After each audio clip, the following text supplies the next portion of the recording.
Kaze kandi bakunze Pam Channel TV mu kindi kiganiro cyacu Smart Mind. Nkuko dukunze kubivuga ufise Smart Mind kugera kure birashoboka. Niko umutumire wacu no munsi Liz Esther kari ku mutima yabigenjeje. Asanzwe ari umwigeme w'umurundi kazi aserukira ugwaruka mu karere ka Afrika y'ubuseruko. Kaze mu kiganiro cyacu tuyage na Liz Esther kari ku mutima atuyagire ivyo yashoboye kunguka n'ingene yabigenjeje kugira agere ku rugo rwego rwo guserukira abandi. Kazi bakunze ba Pam Channel TV.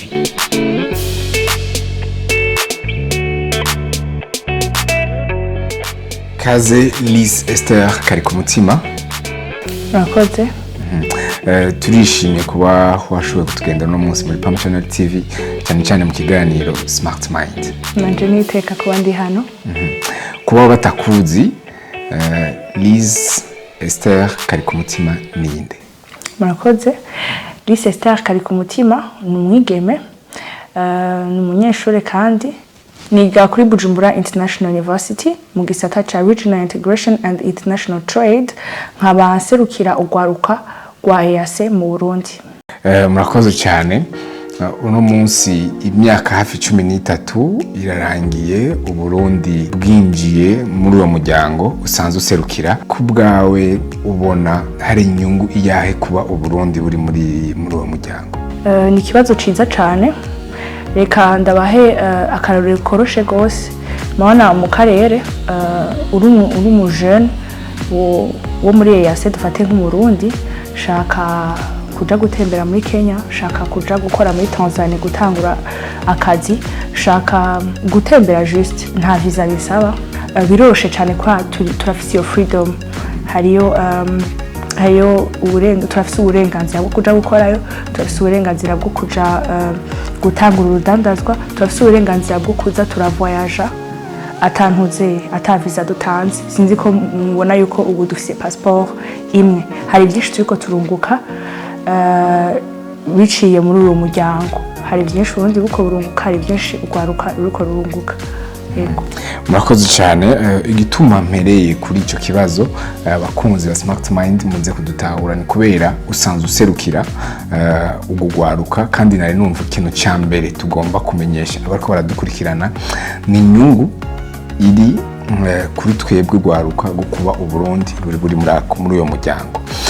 Ariko imbere yaho rero tugomba tuyagire. Urumva hariho aho abajene benshi no munsi baba bavuga ati bigenda gute kugira uno munsi niyumve nanje nk'umumambo w'uwo muryango, ariko wowe deja turagufise uraserukira urundi gwaruka muri uwo muryango. Tuyagire gato byagenze gute wisange uri muri ugo gwaruka guserukira abandi mu karere? Murakoze cyane. Je nanje nari mu jeune typique, nari niga mu wa kabiri, nariko ndaheze umwaka wa kabiri ndiko ndagenda mu mwaka wa gatatu. Aho nabona link, umugenzi yarandukiye link ati applyinga ni by'aba jeune ambassadeur ba EAC. Hiyo ni ryo zina rero. I was like, oh yeah, jewe jeune ambassadeur sinzi simbura ni ibintu nza kwandika kubera auparavant narumva nzi ko yasibaho. Nari nzi yuko hari ibintu bimwe nzi y'ama étape atanu yantuze intégration régionale. Ego nari ndayizi nkuko umujene wari we wese ayizi mugatazi ibintu ndani kandi sinabona apport yanje muri ivyo wowe. Navuga ati nwandiko ndatumwandiko ndavya applying. But mugenzi arambia ati oya applyinga na kimwe tant ta chance. Tanda applyinga basaba ibintu bitatu nimba ntihenze. Yego ni bitatu. Bagusaba carte d'étudiant biyerekana ko umunyeshuri ko abakeneye abanyeshuri bafite n'abambassadeur wowe ugenda userukira uvuga ivya EAC. Ona nko mu Burundi n'abajene bashi batazi ibyo mu muryango turimo ntibabona igituma turimo bazi apeni rya imwe gusa, umva rya imwe gusa. Siko ikindi basaba ni kugira essay. Essay ni nka novuga gute ni nka composition urandika icugira icyo ubona ko ivyo bintu ucivyiyumvira ko ama resolution twufata ama information wakoresha uragira ama research iyo bari batanze motion y'ibintu vya covid ngene twosurmonta covid mu karere ego na lettre de motivation igituma ubona wogira ko wojamo ego bagaca batora batandatu par pays ego bagaca batora batandatu par pays candagirirwa iryo bakwe muri abo batandatu ndatorwa murumva yuko ntari nabishize no mu mutwe abo batandatu batowe muca mugenda muri kimwe mu bihugu baba batowe ko kiberamwo iyo ntoze kiberamwo iyo competition voilà abari débat y'abanyeshuri bava mu bihugu bitandukanye rero je natowe décembre 2021 baca kica kibera muri Entebbe Uganda camba muri umwe muri abo batandatu bagiye guserukira igihugu c'u Burundi hama turadebata kudebata ni sorte yo guhanahana ivyiyumviro ko sinovuga guharira ko murahanahana ivyiyumviro exactement ni gusangira ivyiyumviro kugira mwese mutore inkoze aho muhurije ko canke kugira ivyo vyiyumviro musangiye biheze bushikirizwe rero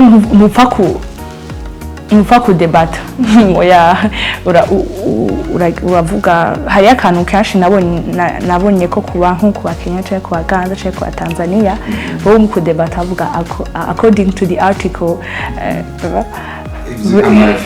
bagira ama reference bagira iki reka nihe permission yo kuvuga challenge nahuye nayo kwera sinanarimwe nayimaze kudebata ku ishure ibikikwa ibintu nk'ivyo ibintu byo kwiyungura ubwenge byamenye na interesa mugaye ico nabigiye ko nuko bo bari informa cyane akantu kose karabateresa barasoma amategeko y'ibihugu vyabo twebwe ugwaruka ntavyo tumenyereye je navyo menyereye kubona nga sinzi ko namwe ari yo kayanyu gake cyane ngenda muri code penal gake cyane ngenda kuraba ama institution atandukanye n'amategeko avuga constitution y'igihugu ni bake baza ati bimeze gute duheruka bavuga ati byatowe ariko ni gake umenya ati itegeko iri niri rivuga ukuntu umva iyo challenge mucha murahura nayo muriko muradebata n'urundi rwaro ego iyo challenge ndahura nayo imana zanje umunsi wa kabiri naciye ngenda nanje ndabitegura ndagira ba recherche ndagira iki ndaba capable yo gushora nanje kwegera na niveau yabo ko yatwagira mu rurimi rw'icongereza kandi nkuko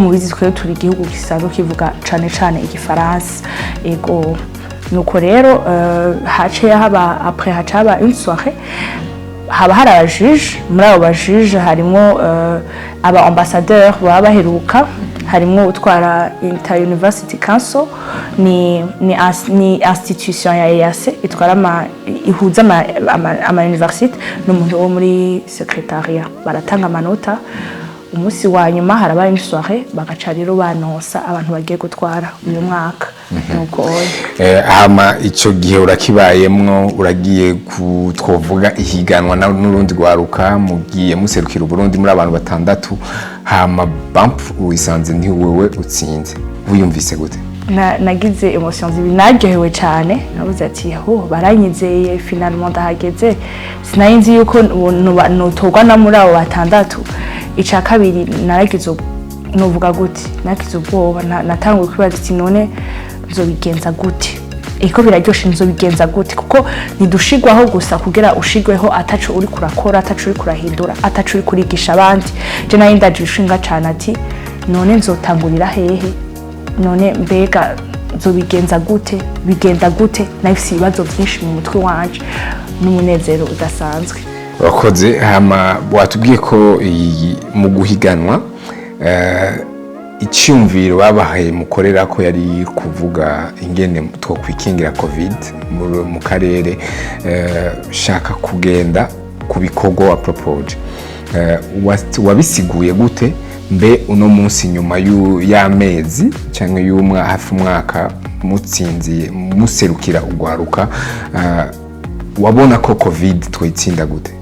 Si gutsinda covid comme tel, bavuga ngene twobamwo muri ibi bihe bya covid. Yari plus trade, commerce, ngene iyo commerce yobandanya muri iki gihe ca covid. Rero en fait nta choix office kugira barabe ko réellement ziku kudebata cyangwa gutanga ivyiyumviro, wewe baradusepara badushira amatime. Baraduhaye topic y'umunsi wa mbere yabatashitse avant finale, baduhaye ati mwebwe mwibaza yuko vaccin yoba obligatoire.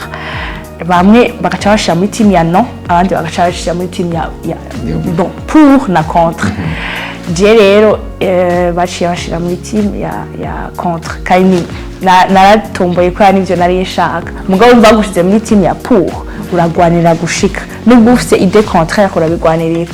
Ego aho rero twagiye hamwe je hanini yanavuze yuko na imitima ya contre hanini yanavuze yuko icambere logistique yo tugora byo dusaba budget niniya kandi tudashobora kwizera cyane ama donation, tudashobora kuriyaringa ku ma donations ibihugu bitandatu niyo dushobora kuriyaringa ku fashanyo nibikunda cyanda sigura kandi yuko abantu dufise ama beliefs atandukanye, dufise kumene tubona ibintu bitandukanye. Hari abantu babona yuko Jesse nzofa niteje vaccin nzofa ngiziki, donc vyotera ingorane ukuntu. Nubwo kandi ca gatatu navuze natanze exemple y'ujya mu secrétaire wo muri US yaheruka gufa, yari yiteze vaccin. Ndavuga ati mu bisanzwe iyo vaccin nta nuko iyi nation yo kikingira kwera urashobora no gusubira kwandura umugera wa coronavirus. Merci beaucoup. Hama rero birabaye urashikirije umugambi, uratowe ingene washikirije icyumviro cawe, abantu barabishigikira, uratowe uragarutse mu gihugu. Mbe kuba ugarutse mu gihugu wambaye uyo mutamana cyangwa wambaye iyo nkofero y'userukira urundi gwaruka bw'u Burundi mu karere, wabonye niyahe inyungu vyakumariye nga mu gihugu? Hari ikintu cyahindutse tutarashika mu cyo we wahinduye we mbere mu buzima bwawe? Ni giti cyaciye gihinduka kuba wambaye iyo nkofero y'umwigeme aserukira ugwaruka mu karere? Murakoze cyane.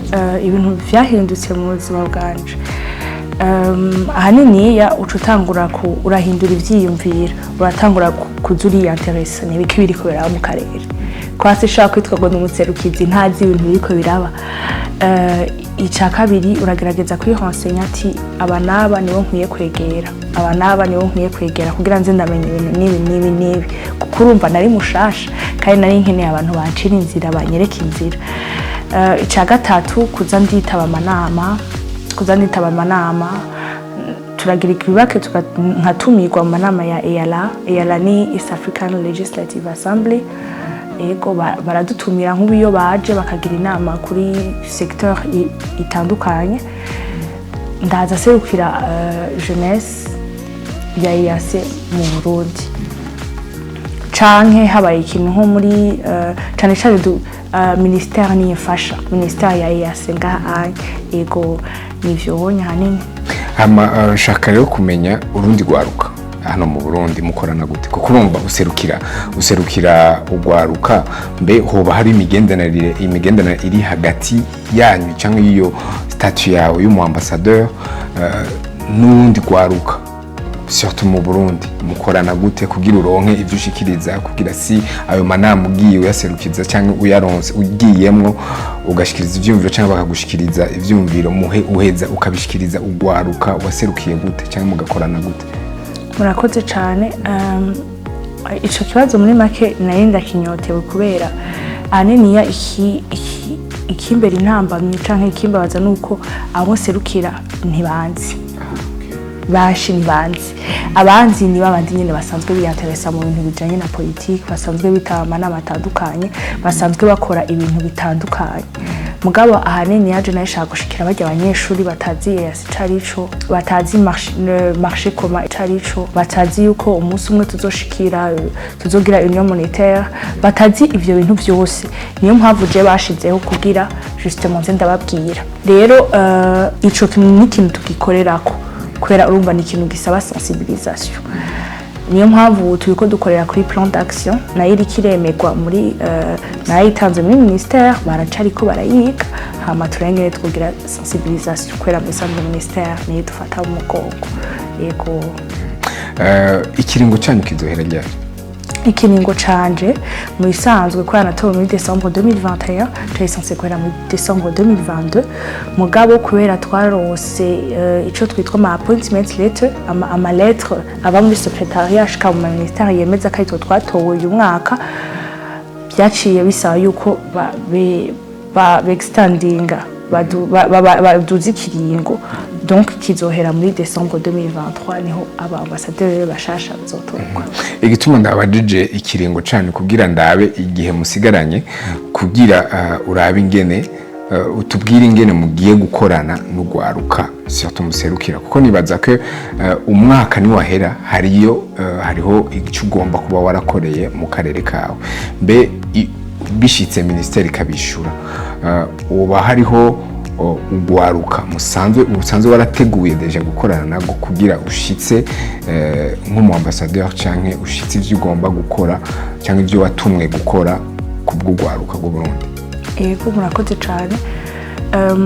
Imaze kutwishura hariho abo twari twarajanye guhiganwa mu Uganda niyo twe tuca duforma equipe dafise cegera arico baca bitwa muri iyo cadre bayitwa umudepute ari umudepute wanje nabo rero bandi bane n'abandi en fait ni gerageje kubivuga mu gifaransa c'est une plateforme des jeunes ambassadeurs bisigura ko n'abaherutse barafasha muri ico gikorwa kandi turaterana ivyiyumviro nkaba ivyiyumviro bimvuye ko gusa mugabo je suis plus une représentativité d'aserukira gurazana iciyumviro nkazana iciyumviro uno munsi umbariye iciyumviro cyawe ni iki nkabona ari iciyumviro kirashe ndagisha muri ivyo bizokora hama nkaheza kugira alors plan twebwe twabona twokora ahanini yani kwegera ama université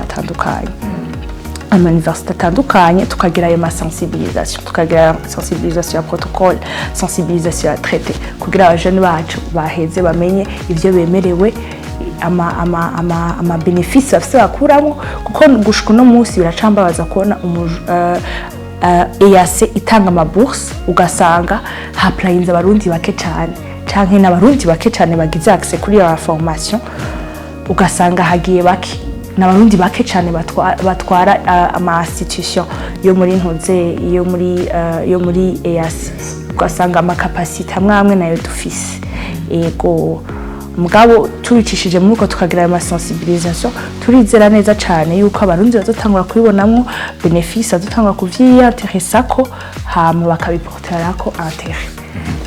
Urakoze cyane mu kiringo cyose umaze utwara n'imbere utaratwara hoba hari indoto uba warigeze kuba ufise mu buzima bwawe kubw'akarere? Si kubwa karere plus spécifiquement ivya karere ntangoye kubishaka umutima cyane ubunye mugabo indoto nayo mfise kuva nkiri muto cyane namwe nkunda ibintu byo bijanye plus avec la politique pas seulement il y a politique mais la diplomatie aha niho nshaka guhamagarira abajene twamaze kudiaboliza politique twamaze kwishamo yuko ari ibintu bibi ari ibintu biteye ubwoba cyane mais en réalité ni politique ni ikintu ciza cyane turakeneye ugwaruka rwinshi rushoboka muri politique kuko ni twebwe tugize la majorité de la population none atari twebwe dutanze ivyiyumviro nyene ninde azodutahura tudafise umujana aduserukira dufate nko muri parlement canke nko mu rundi rwego rugize igihugu rugize akarere ninde azoshobora kudutahura. Donc idante yawe yari yuko contribuer muri politique na cyane muri aspect diplomatique y'igihugu yego. Uruko tubwira ibintu vyiza cyane baza ko ugwaruka rukora kurikana kiganiro rukora kuramwo igicapo c'ingene ibintu byose bishoboka kandi aramahirwe manini dufise kuba turi muri uno muryango wa Afrika y'ubuseruko ariko reka ndababaza ikibazo kijanye n'ivyo uheruka kuja mu gikorwa cyo guhagarikira amatora aheruka kuba muri Kenya aho umukuru w'igihugu ca Kenya William Ruto yatorewemwo wari mu bahagarikizi mbe ni cyahe cigwa cyangwa experience warakuye muri ico gikorwa cyo guhagarikira amatora nk'ugwaruka ubona ko byobera inyungu hano mu gihugu? Ego niyahe nyigisho wakuyemo? nahigiye byinshi cyane niyo novuga yuko niyo experience iri enrichissante nagize kuva nje muri plateforme y'aba jeunes ambassadeurs. Nagize ba experience menshi mugabo iyi cyane yaramfashije kubona ibintu de plus près gene bigenda. Ahanini icigo nakuyemo nibijanye na paix et sécurité. Narakunze cyane demokrasi yaho ngene bahanahana ivyiyumviro kubera avant yo guhagarikira amatora twaragize ico twitwa formation training baraduforoma kwa abashi yari ryambere nanje yari ryambere ngiye guhagarikira amatora baduforomye ikintu cindwi baradusigurira hari ibintu uri kurahagarikira amatora hari ibintu bikorwa hari ibintu bidakorwa hari ibibazo ubaza hari ibibazo utabaza mugabo cyane narize iyo aspect ya paix sécurité ngene amatora yogenda neza ngene amatora ngene ukoresha technology kugira amatora agende neza kwera bo ahanini yabakoresha technology kugira ba collecting ibintu ama information atandukanye. Jewe rero nk'umujene ari ryambere nari mpagarikiye amatora nahigiye ibintu byinshi bidasanzwe mugabo na cyane naramenyanye n'abantu banyugurura ubwenge niko no bivuga kwera nivyo nariko ndavuga mu kanya yuko ugwaruka ngo dushaka guserukira abandi mu rwego mu nzego voilà mu nzego zitandukanye mugabo hanini turakeneye kwiga kuri bakuru bacu ku bantu baturuta babitanguye kuva kera ego kwasi igikorwa coroshe namabanga bagize ibihugu bitandukanye. Ego murakoze cyane. Hama mu mwaka uza murarangiza ikiringo cyanyu, mwifuza ko murangiza ikiringo cyanyu abarundi biciye kuri mwebwe bungutse iki ku bwanyu? murakoze cyane. Je nifuza kurangiza ikiringo hanini yanakoze ko ukwaruka ati gute nakoze kugwaruka muri sens yuko bamenya umwa nk'ama université ane apana ngaho ibujumbura ko ibujumbura basi accès à la formation nka université basi nkane genda ndavuga ibintu vya EAC. Ego bishobotse ari université de Ngozi, université y'Igitega, université Bubanza, izo zose ziri hagati y'igihugu shobora kuvuga ibijanye na EAC. Nkabanzi basi ati ndarangije ikiringo canje nzi basi yuko hari aba jeunes bashika amajana ngahe bamenye ko EAC ibaho ku bwanje biciye muri jewe biciye no muri team yanje team abonye turi kumwe kwa jewe novuga yuko ndi juste représentativité. En fait nubwo kiringo canje cohera nibica bisigura ngo devoir yanje ngiraheze oya ndabandanya nkagenda aho shitse nkavuga bien sûr si bafise ama utifise nkayo nari ifise mugabo igikorwa kirabandanya gushika ari undi agiye ko ni sawa cyane ifoko navyo ivyo yere tuvyiga. Ego ifoko navyo ivyo nyene biba nubwo byo ico kiringo canje cohera ntarashikana ivyo bintu ndi hasure kubera ndazi yuko ivyo vyanje no bicisha ku muntu azonkurikira kandi shatse no muherekeza haba nk'abandanye ico gikorwa kandi ico gikorwa si caje wenyene nici wawe nico abari nyuma ya kamera bariko baradufasha kugira ikiganiro twese kubera ni ibintu twese bituraba kugira dutere imbere mu gihugu cacu kugira dutere imbere mu karere iyo turiko turagana tuje kuko akarere gateye imbere uburundi nabwo nyene buzotera imbere. Yes, murakoze cyane. Esa akantu gatoyi abantu benshi peut-être bataza kuba bari bazi mwarigeze kuba muri Miss Burundi, mwarabaye parmi les candidates ba Miss Burundi 2021. Ariko ni mwatogwa ngo muwe Miss Burundi me murabandanya icyari kibabakiye ku mutima muraja murindi higanwa ry'akarere ariryo kuba umuserukizi w'urundi gwaruka mu muryango wa Afrika w'ubuseruko kandi muratogwa uno munsi uri umwigeme aserukira urundi gwaruka mu karere.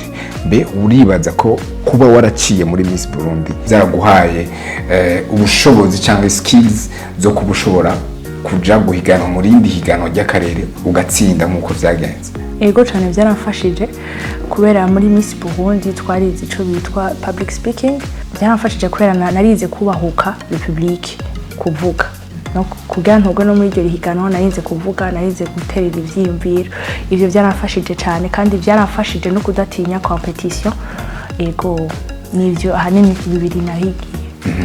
Yes, murakoze cyane. Umpe uruhusha nshobora gushira ko Miss Liz Esther kari ku mutima. Okay, murakoze kuri kano kanya muduhaye.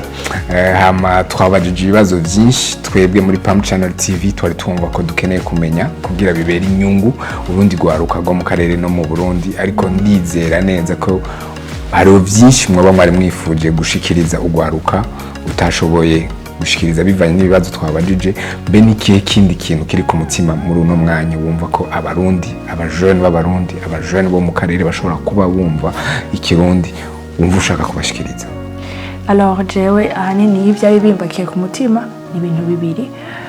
Icambere nayinje ngaha anye nk'umuserukizi w'ugwaruka kubera nayishaka cyane bamenye ibijanye niyo platform kibaho, bamenye yuko akarere kabaho. Ahanini umengo ni ibintu bitaturaba, umengo EAC ni ibintu bitaturaba, turavyumva uko nyene, ego turazi ko bihari, ego turazi ko dufise ama avantage, mugabo ni bituraba, biraba abantu bemeye yuko twinjira mu muryango. Mugabo biraturaba kubera niyo turiko turaja dans un sens ou dans un autre biratwaffecta. Nongera ndabahimiriza no kuza murafata par mu ma discussion aba y'ibintu vya EAC mwihosenya.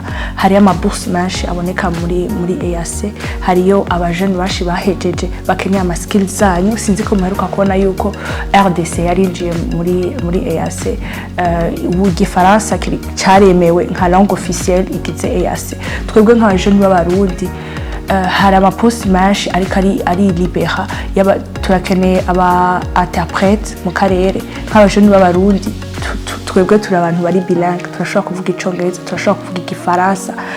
Rero ico nashaka kuhimiriza ni kuza muri renseigne plus kubijanye nako karere kubera murafise apport idasanzwe, muragize majorité de la population. Nuko mvuga ngo muragize, turagize majorité de la population. Ego ica kabiri naco nashaka kuvuga ku bantu bakunda kumbaza none wahashitse gute, uracari muto cane na ma skills wari ufise akwiye, est-ce que birakorohera, uracari muto, hari ibintu byinshi utazi. Certes hari ibintu byinshi ntazi kandi nani sho ndabarushije. En réalité jeune, c'est 22 ans, niga kuri BIU na nisiga ngo ndafise ibintu byinshi ngo partage ngo canke ndazi ubwenge cyane. Mugabo ico nagize narubahutse sinzi ko nari nababwiye yuko nari natinye kwa playinga mvuga ati ibi bintu ko biteye ubwoba niki. Oya, nashaka kubwira urwaruka uno munsi oze. Sinzi je barakunda kumbwira ati Esther we nuzi ubwenge uri umuyuwayi. Naco ndi umuyuwayi nakimwe je nakimwe nzoguma gerageza ikintu kandi wamuvize ikintu kikurengeye. Ico kintu kidagutera ubwoba nuzukijemo ja mu kintu kigutera ubwoba, nico kizogufasha kuva muri iyo comfort zone ukaja kwafronta ivyo bintu. Kuko jewe ndizera neza yuko umujene w'umurundi ahari hose arafite ico yahamagariye mu guterera iterambere y'iki gihugu. Rero yumve ko hambaye tangurugira ikintu muri iyo secteur ukunda, c'est pas forcément muri ivyo nayiko ndavuga vya EAC. Hama turarindiriye intererano yawe. Murakoze.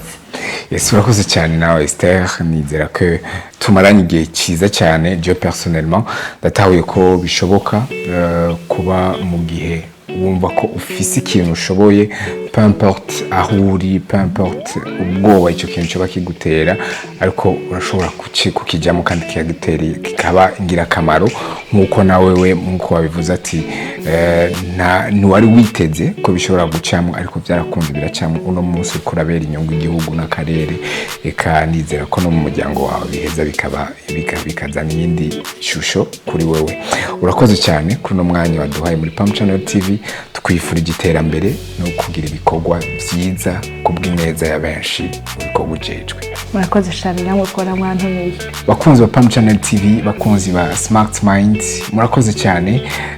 Ikiganiro ni Smart Mind, umutumire nk'uko mwamwumvise ni Esther Liz kari ku mutima. Atuyagiye ibintu benshi tutari tuzi kandi dusanzwe dukeneye kumenya. East Africa ni yacu twese kandi irashobora kuba ingirakamaro kuri twese. Nk'uko yabivuze, haguruka jya ku mbuga rondera ibijyanye na East Africa kugira ibizoba cyangwa ingingo zizofatwa uzomenye nawe we ko zafashwe ku bwawe kandi wabigizemo uruhara. Murakoze cyane bakoze Pam Channel TV, dusubire duhure mu ndwiza mu kintu kiganiro nk'iki nyene n'ubundi mutumire. Ciao.